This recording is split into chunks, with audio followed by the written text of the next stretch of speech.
Uli dotiki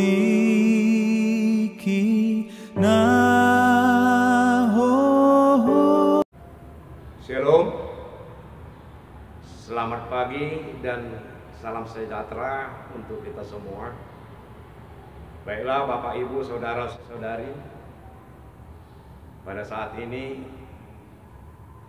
marilah kita dulu mendengar daripada sapaan Tuhan sebelum kita memulai aktivitas kita pada pagi hari ini, Selasa tanggal 8 Juni 2021. Sapaan Tuhan melalui firman-Nya yang tertulis dari surat Rasul Paulus ke jemaat Roma pasal yang ke-12 ayat 17.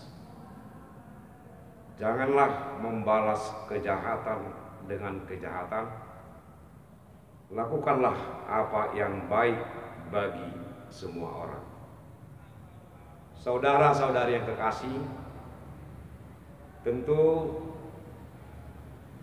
kita pernah menyakiti orang lain, dan juga sebaliknya orang lain juga pernah menyakiti kita sendiri.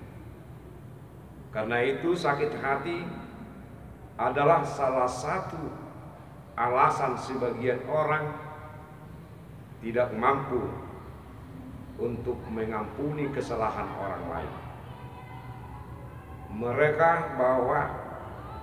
beranggapan melepas pengampunan harus diimbangi dengan melupakan kesalahan orang lain.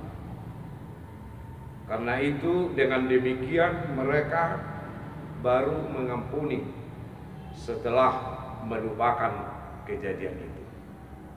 Saudaraku, tak peduli berapa kali orang lain datang untuk meminta maaf, malangnya seringkali terjadi semakin orang berusaha melupakan dan semakin sulit mereka melupakan.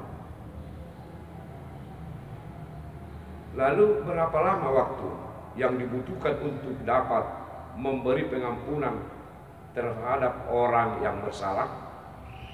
Saudaraku, mungkin kita menganggap tidak melepas pengampunan masih lebih bagus daripada membalas dendam. Namun tidak bersegera dalam memberikan pengampunan sama halnya dengan memendam kebencian.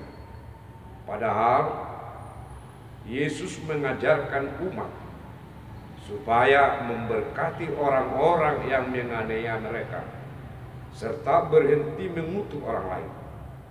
Orang percaya harus hidup harmonis satu dengan yang lain, mengusahakan hal yang baik, termasuk memelihara hidup rukun dengan semua orang. Saudaraku yang kekasih, memelihara dendam diibaratkan seperti kita memikul batu di kepala kita sendiri. Sebab di pikiran kita masih tersimpan amarah, di pikiran kita masih tersimpan benci, dan juga di pikiran kita masih tersimpan juga kutukan. Karena itu memberi pengampunan sesungguhnya merupakan urusan dengan diri sendiri, bukan dengan orang lain. Kita mudah berdamai dengan orang lain jika kita berdamai dengan diri kita sendiri terlebih dahulu.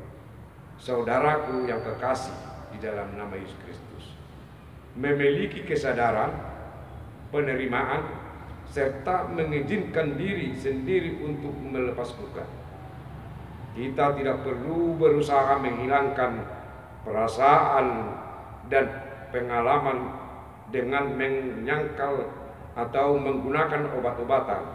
Yang perlu kita lakukan adalah bagaimana menerima secara tulus dan rela semua peristiwa sebagaimana adanya dan memutuskan untuk melepaskannya. Saudara-saudari yang kekasih, Dengan demikian, hidup kembali nyaman. Hubungan dengan sesama pun juga akan aman. Sulit melepas pengampunan menjadi tanda bahwa kita belum berdamai dengan diri sendiri. Sesungguhnya mengampuni itu dapat membahagiakan orang lain. Mengampuni itu dapat juga membahagiakan diri kita sendiri. Sebab dengan adanya pengampunan kesalahan orang lain, tidak terbelenggu untuk melakukan persekutuan dengan sesama. Karena itu, marilah kita saling mengampuni dan saling memberi pengampunan kepada orang lain, supaya kita mendapat sukacita dan berkat daripada Tuhan. Amin. Alape masa di ngolumon Tuhan manja